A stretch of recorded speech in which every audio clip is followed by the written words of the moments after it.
Hello everyone and welcome to my channel. This is Lila's Gigi. Today I'm going to bring you the Helix design by Heirlooms. He knows it's similar to the Whisp-Away bracelet but hooked quite differently, so he has called this the Helix bracelet. Scooch on over here. If you are not following him, give him a follow and scroll through his photos and like them. Some of them they're just awesome, so colorful and just very, very nice. So that's Heirlooms, HEIR.LOOMS.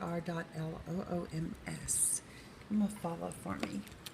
Okay, so yes, 2 PinBar design. Yay, something easy, right?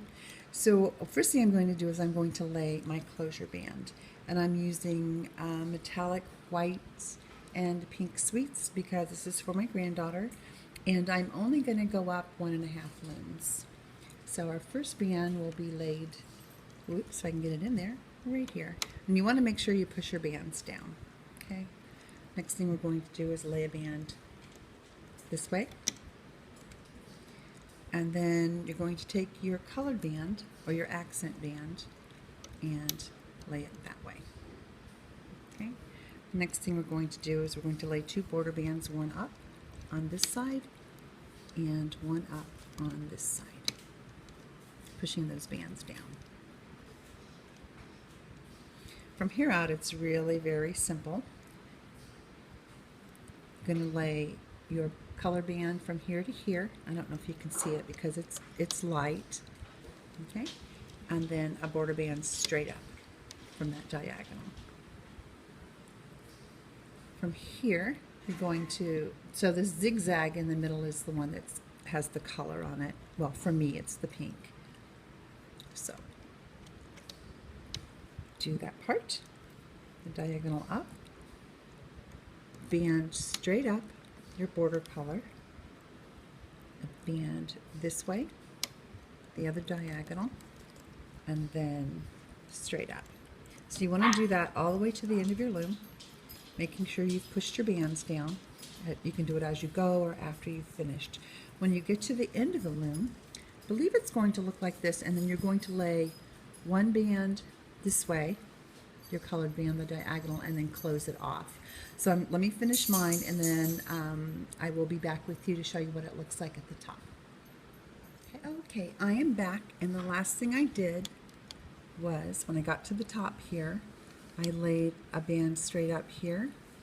I laid this diagonal and then a border band from here to here, and I have already put my cap band on here. I'm going to change it. I am back. Sorry for that abrupt pause there. What we're going to do is I put the cap band right here. Okay, so you're going to reach in, you're going to grab that top band, which is the diagonal that goes to the left, and bring it back to itself. Go into that same peg, and we're going to take this one and bring it back to itself. That's the border band. Okay. Now on the bottom, next thing we're going to do is we're going to work this diagonal band here. So if you turn it, you'll see that it's on the bottom. So we're going to just reach in and grab that band and pull it out. Okay? And so instead of bringing it back to itself, you're going to bring it to the peg above. Bring it up and drop it off. Okay?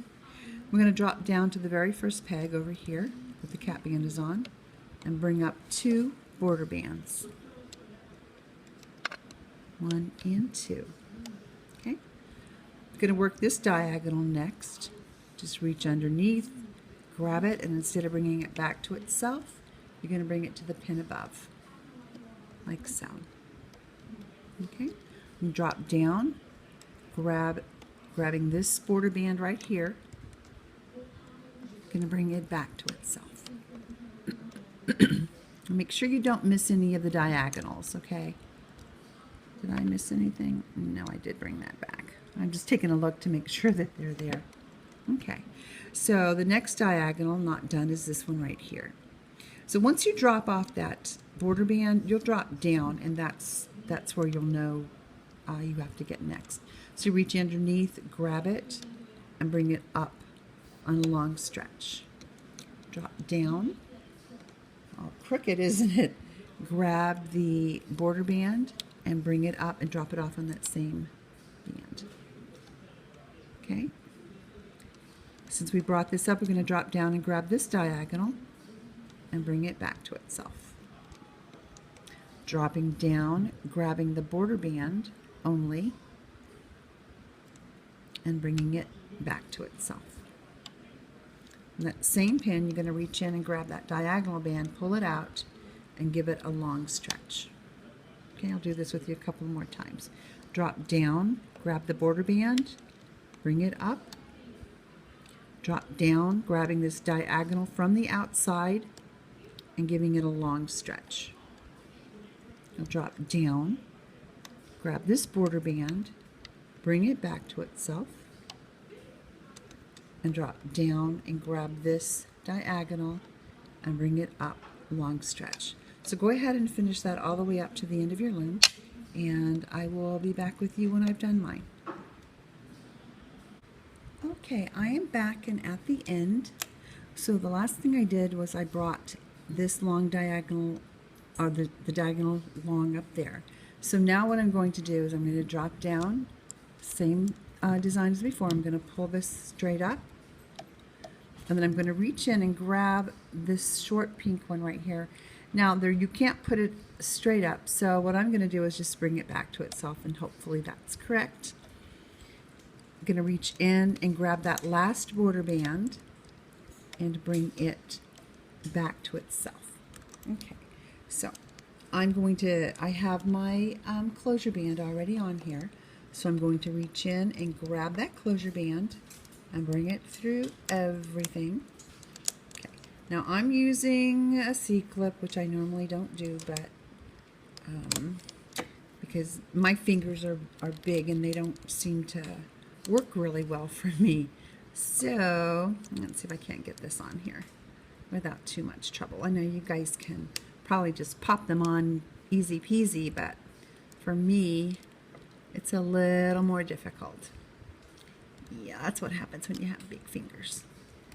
Okay, now one of them's on there. Now let's try to get this other one on. And you guys are probably going, oh my gosh, you can't even put a C-clip on. But like I said, my fingers are bigger than yours probably, and it's kind of hard. But I did it, yay, okay? So now what I'm gonna do is, instead of ripping this off, I don't like to rip them off the looms, okay? So just giving you a fair warning now. And I went up 1.5 looms. So all I'm gonna do is just take them off with my hook, okay? And you can just hang on because this video isn't very long, so we can take a look at it. And it gets a little tight, so I'm just going every other one. I probably could fast forward this, but then my voice would probably sound like a chipmunk since I'm talking, and I don't think that would be too good. Okay, almost to the end.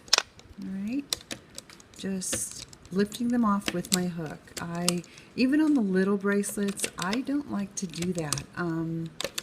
You know, there's too much of a chance that the bands could break, and I don't know. I put a, you know, even if I put a short amount of time into a bracelet, I don't want the bands to break when I get to the end and I'm taking it off the hook. I mean off the loom. It just, you know, I just don't think that would be very good.